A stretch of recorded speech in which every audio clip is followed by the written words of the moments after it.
Panot ka ba? Panot ka ba? So kaya nga nandito ako, 'di ba? Para i-share sa inyo kung ano ang sikreto ko kung paano tumubo ang aking panot. If you want to know, just keep on watching.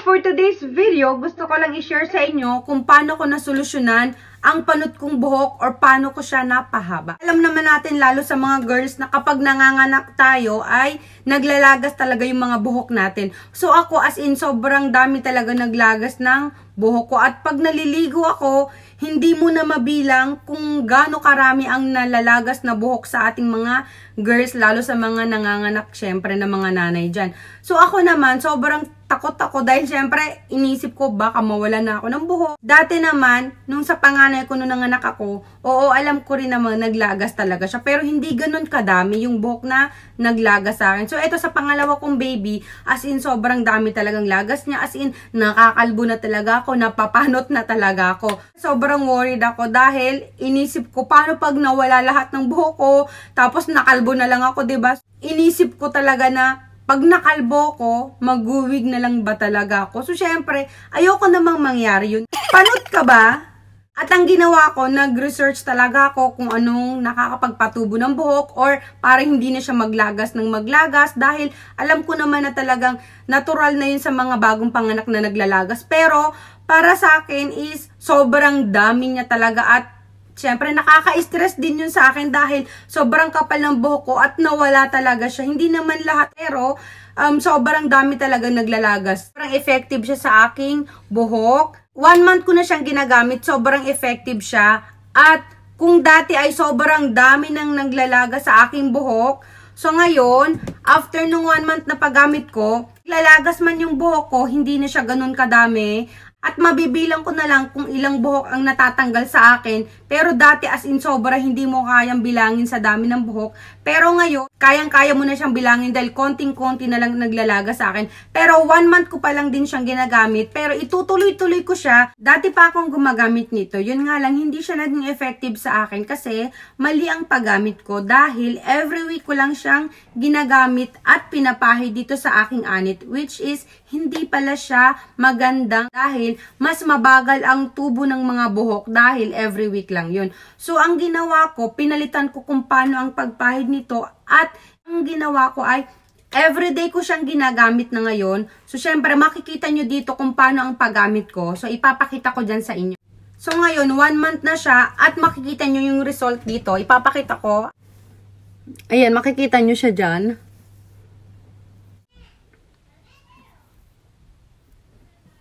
Ayan, makikita nyo. Kung napapansin nyo, ayan. May mga tumubo na rin siya. So, ayan, kung napapansin nyo, may mga tumubo na rin siya. So, bali, 1 month pa lang akong gumagamit nito na straight siya everyday. So, kung napapansin nyo, ayan, may mga humahaba-haba na rin siya. At may mga tumubo na rin. Hindi kagaya ng paggamit ko dati na every week, hindi pala maganda yun. So, kailangan gamitin natin na araw-araw para mas maging effective ang paggamit natin nito.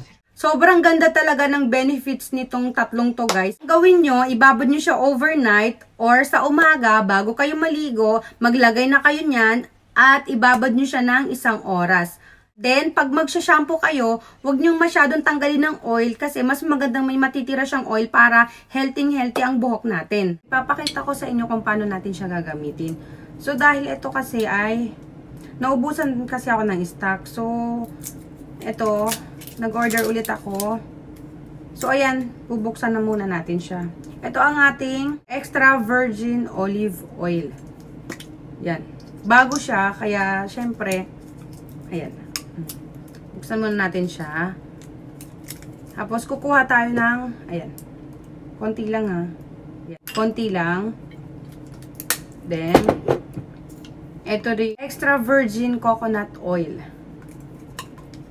Kukuha din tayo ng konti dito.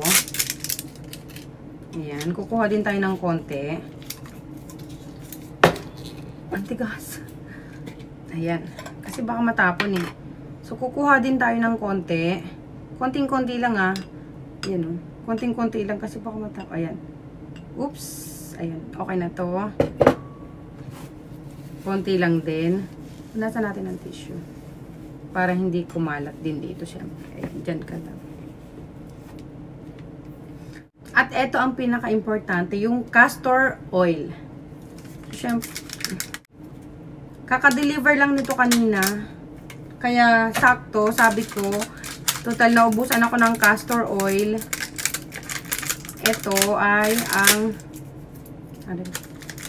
hindi na lang nung naubusan ako ng castor oil.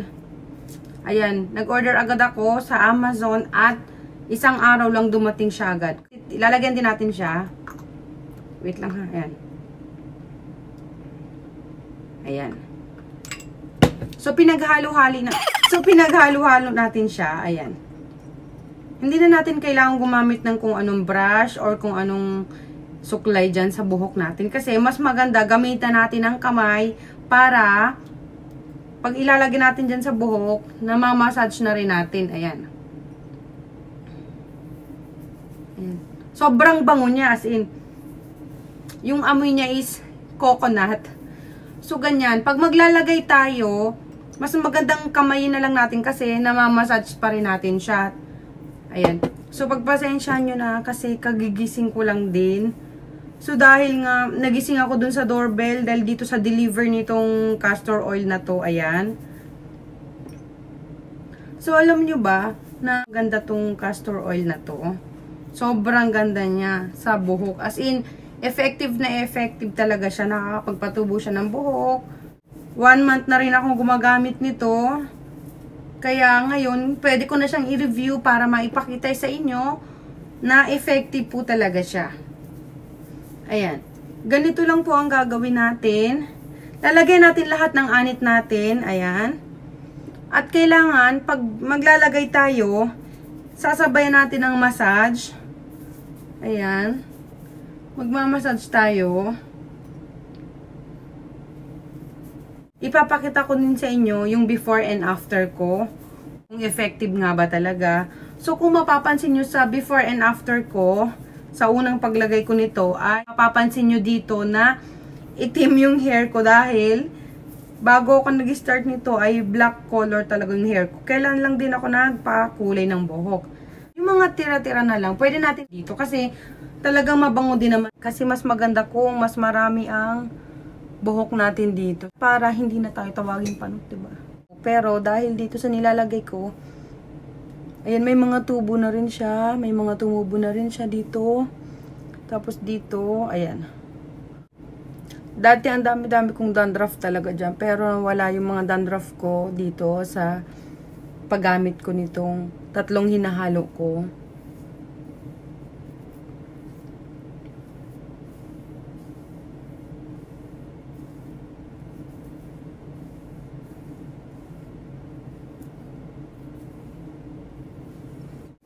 Ibabad natin siya ng 45 minutes.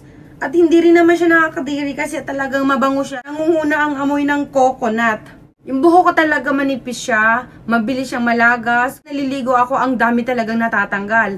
Pero, nung nag-start ako dito sa ginagamit ko na to, sa pagpahid ko dito sa aking anit, yung buhok ko, hindi na siya ganun kadaming naglalagas. So hanggang dito na lang ang may share ko sa inyo at sana nakatulong ako. At sa mga nagtatanong, eto na ang kasagutan. At nakalimutan ko nga palang i-share sa inyo kung saan ko siya nabili.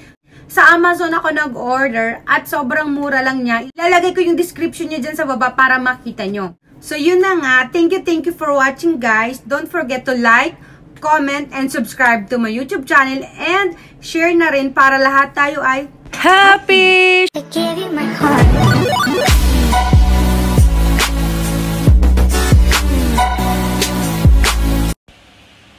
Tan tan tan, tararatatararan. Bawal ang may music, baka makapiright tayo. Kaya ako na lang ang kakanta. Tararatarararat tan tan tan, tararatarararat tan tan tan. Shoo!